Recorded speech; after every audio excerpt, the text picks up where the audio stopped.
C'est du solide. Chaque semaine sur Boursorama, on vous donne des conseils pour mieux gérer votre épargne immobilière. Aujourd'hui, vous allez voir que les turbulences économiques offrent aussi parfois les opportunités, notamment pour les SCPI. Bonjour Olivier.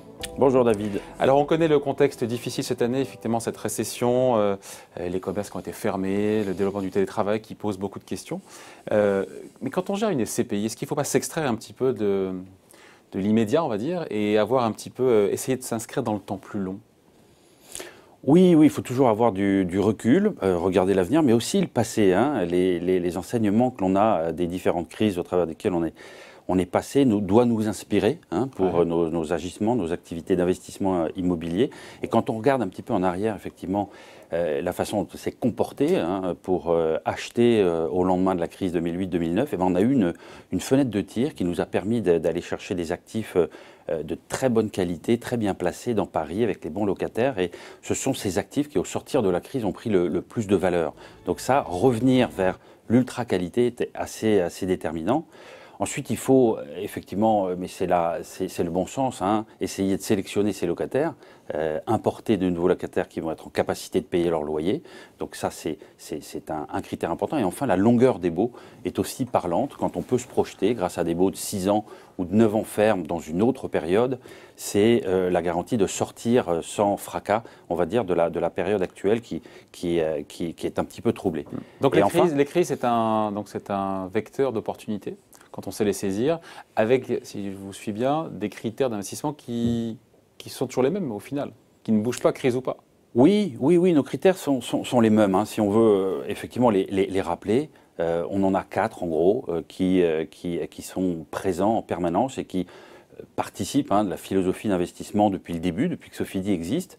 Premier, c'est l'emplacement, c'est la base effectivement. Nous investissons avec conviction dans des emplacements dont on pense qu'ils vont se valoriser avec le temps.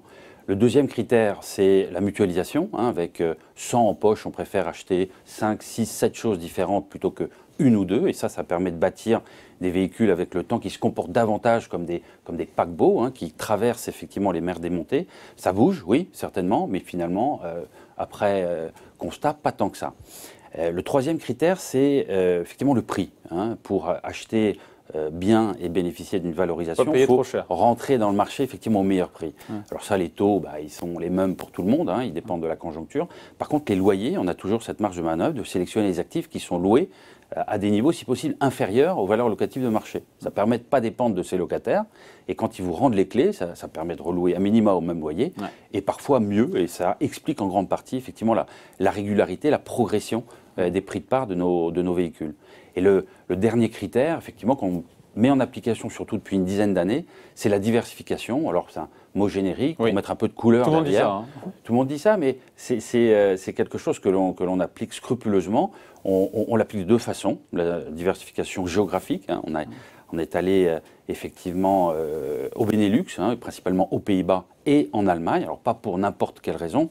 On a choisi ces pays effectivement parce que ce sont les meilleurs élèves de l'Europe, qui ont les finances publiques que l'on sait qui sont bien gérées. Et ça, c'est important puisque ça permet dans les temps troublés aussi au gouvernement de disposer des marges de manœuvre budgétaires pour aider, soutenir, supporter leur population et leurs entreprises. Donc ça, c'est pour le bénéfice du métabolisme des actifs immobiliers aussi.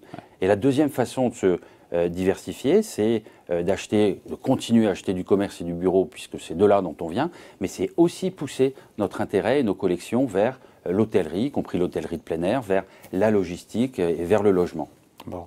Après, plus prosaïquement, il y a vraiment des opportunités, encore une fois, liées à cette crise, des opportunités immobilières, parce qu'il y a des gros acteurs, des instis, des gros assureurs qui, parce qu'ils ont besoin de cash, vont devoir vendre une partie de leur parc immobilier. Et là, pour le coup, il faut flairer la bonne affaire? Oui, on est toujours dans cette disposition d'esprit, essayer de profiter des anomalies de marché, mais globalement, on peut rappeler que jusqu'à maintenant, en tout cas, pendant cette crise, il n'y a pas d'affaissement massif des valeurs immobilières. En tout cas, sur les bons actifs, sécurisés, lisibles, bien placés. Donc il n'y a pas d'opportunité alors? Peut-être qu'il y a un an, attendez, je vais y venir. Peut-être qu'il y a un an, effectivement, il y avait 20, 25, 30 offreurs en capacité d'acheter un bel immeuble. Aujourd'hui, il n'y en a plus que 4 ou 5. Mais cette compétition...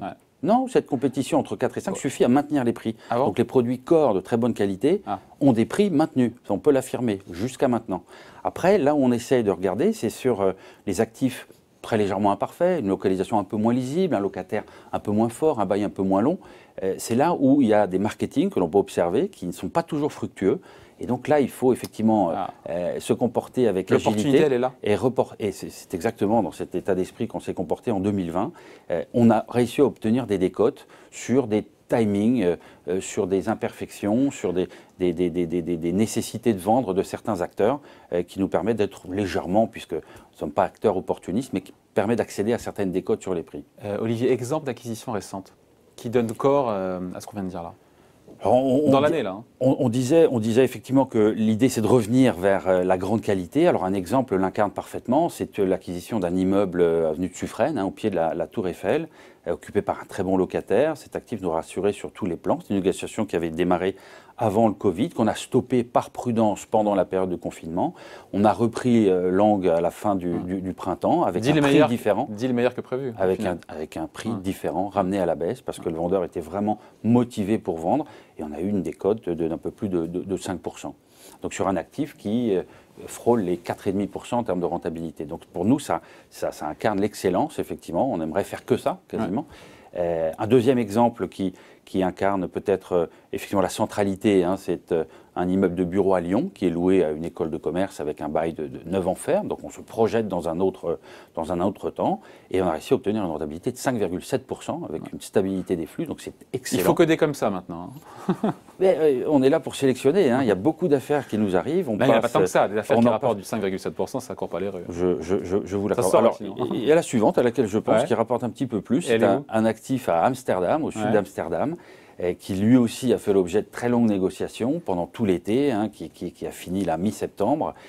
C'est un actif d'une soixantaine de millions qui est loué à ABN AMRO, donc qui est une banque extrêmement robuste, avec un bail sur lequel il reste 7 ans et demi ferme. Donc là encore, on peut se projeter dans une autre période. Et le taux là est plus proche de 6,1%, avec une robustesse des flux de la même façon assez symptomatique de ce qu'on cherche. Voilà. Et puis on peut dire un dernier mot effectivement sur une nouvelle géographie que l'on regarde, que l'on surveille depuis Pays-Bas et Allemagne. Pays-Bas et Allemagne. Ouais. Et alors on a regardé effectivement, on continue à regarder un petit peu ce qui se passe en Europe de l'Ouest, mais là on devrait passer à l'acte d'ici quelques heures ou quelques jours sur un actif à Londres. Alors là encore, on a une bonne raison de s'intéresser à cette géographie qui est un peu tourmentée, on va dire, avec le double impact du Covid, du Brexit, mais aussi avec un avantage très important qui est sensible, qui sort peut-être un tout petit peu de la logique immobilière, c'est la parité entre l'euro et la pound anglaise qui est extrêmement favorable à l'euro. Donc ça fait trois bonnes raisons de s'intéresser. Et alors, c'est quoi cet actif ? C'est une externalisation d'un grand groupe allemand, donc vraiment fort. Il y a toujours un lien avec l'Allemagne. Il y a toujours un lien avec l'Allemagne. Côté locataire, effectivement, c'est pas inintéressant d'avoir un locataire allemand pour un actif anglais. C'est une externalisation. Donc là, on va frôler une rentabilité de 5% avec un bail ferme de 11 ans. Donc là encore, on va pouvoir se projeter dans un autre monde, dans un nouveau Londres qui sera sorti de l'ornière Covid, à n'en pas douter, et très probablement Brexit dans une décennie. Les bonnes affaires qu'on fait aujourd'hui ou celles que vous avez faites pour le coup il y a 10 ans lors de la crise de 2008, c'est ce qui a dopé la rentabilité des années suivantes? C'est peu de le dire. On a eu cette opportunité au sortir de la crise Lehman il y a une petite dizaine d'années. Fenêtre de tir entre 2010 et 2014. On a acheté peut-être une dizaine d'immeubles dans Paris. Les loyers étaient beaucoup moins chers, les taux de rendement étaient bien supérieurs. On a peut-être acheté entre 6 et 7 000 euros du mètre carré. Et ce sont ces actifs qui sont le mieux comportés durant cette dernière décennie. Et certains d'entre eux valent plus du double aujourd'hui. Donc les périodes de crise, encore une fois, ça sert à gorger les véhicules, des fenêtres de tir pour essayer de gorger les véhicules, des plus-values qui seront peut-être mobilisables, réalisables demain. On verra ça dans le futur. Merci beaucoup Olivier. Merci David. Et rendez-vous la semaine prochaine pour un nouveau numéro de C'est du solide sur Boursorama.